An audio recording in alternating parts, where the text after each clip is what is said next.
باب دوم۔ بس اگر کچھ تسلی مسیح میں اور محبت کی دل جمعی اور روح کی شراکت اور رحم دلی دردمندی ہے تو میری یہ خوشی پوری کرو کہ ایک دل رہو، ایک سا محبت رکھو، ایک جان ہو، ایک ہی خیال رکھو، تفرقے اور بیجا فخر کے باعث کچھ نہ کرو، بلکہ فروتنی سے ایک دوسرے کو اپنے سے بہتر سمجھے۔ ہر ایک اپنے ہی احوال پر نہیں بلکہ ہر ایک دوسروں کے احوال پر بھی نظر رکھے۔ ویسا ہی مزاج رکھو جیسا مسیح یسوع کا بھی تھا۔ اس نے اگرچہ خدا کی صورت پر تھا، خدا کے برابر ہونے کو قبضے میں رکھنے کی چیز نہ سمجھا، بلکہ اپنے آپ کو خالی کر دیا اور خادم کی صورت اختیار کی اور انسانوں کو مشابہ ہو گیا، اور انسانی شکل میں ظاہر ہو کر اپنے آپ کو پست کر دیا، اور یہاں تک فرما بردار رہا کہ موت بلکہ صلیبی موت گوارا کی۔ اسی واسطے خدا نے بھی اسے بہت سربلند کیا اور اسے وہ نام بخشا جو سب ناموں سے اعلیٰ ہے، تاکہ یسوع کے نام پر ہر ایک گھٹنا ٹیکے، خواہ آسمانیوں کا ہو، خواہ زمینیوں کا، خواہ ان کا جو زمین کے نیچے ہیں، اور خدا باپ کے جلال کے لیے ہر ایک زبان اقرار کرے کہ یسوع مسیح خداوند ہے۔ پس اے میرے عزیزو، جس طرح تم ہمیشہ سے فرما برداری کرتے آئے ہو، اسی طرح اب بھی نہ صرف میری حاضری میں بلکہ اس سے بہت زیادہ میری غیر حاضری میں ڈرتے اور کانپتے ہوئے اپنی نجات کا کام کیے جاؤ، کیونکہ جو تم میں نیت اور عمل دونوں کو اپنے نیک ارادوں کو انجام دینے کے لیے پیدا کرتا ہے وہ خدا ہے۔ سب کام شکایت اور تکرار بغیر کیا کرو،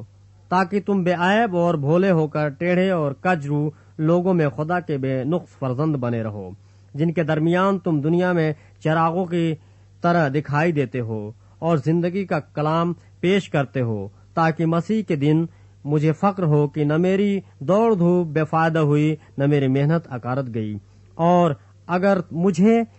تمہارے ایمان کی قربانی اور خدمت کے ساتھ اپنا خون بھی بہانا پڑے تو بھی خوش ہوں، اور تم سب کے ساتھ خوشی کرتا ہوں۔ تم بھی اسی طرح خوش ہو اور میرے ساتھ خوشی کرو۔ مجھے خدا بند یسوع مسیح میں امید ہے کہ تیموتھیوس کو تمہارے پاس جلد بھیجوں گا،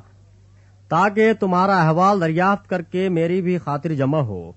کیونکہ کوئی ایسا ہم خیال میرے پاس نہیں جو صاف دلی سے تمہارے لیے فکر مند ہو۔ سب اپنی اپنی باتوں کی فکر میں ہیں، نہ کہ یسوع مسیح کی، لیکن تم اس کی پختگی سے واقف ہو کہ جیسے بیٹا باپ کی خدمت کرتا ہے ویسے ہی اس نے میرے ساتھ خوشخبری پھیلانے میں خدمت کی۔ پس میں امید کرتا ہوں کہ جب اپنے حال کا انجام معلوم کر لوں گا تو اسے فوراً بھیج دوں گا، اور مجھے خدا بند پر بھروسہ ہے کہ میں آپ بھی جلد آؤں گا۔ لیکن میں نے افریدیتس کو تمہارے پاس بھیجنا ضرور سمجھا، وہ میرا بھائی اور ہم خدمت اور ہم سپاہ اور تمہارا قاصد اور میری حاجت رفع کرنے کے لیے خادم ہے، کیونکہ وہ تم سب کا بہت مشتاق تھا اور اس واسطے بے قرار رہتا تھا کہ تم نے اس کی بیماری کا حال سنا تھا۔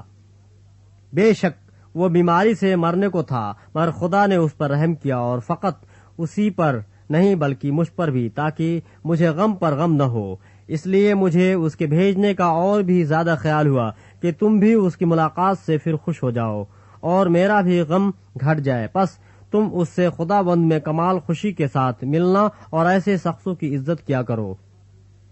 اس لیے کہ وہ مسیح کے کام کی خاطر مرنے کے قریب ہو گیا تھا اور اس نے جان لگا دی، تاکہ جو کمی تمہاری طرف سے میری خدمت میں ہوئی اسے پورا کرے۔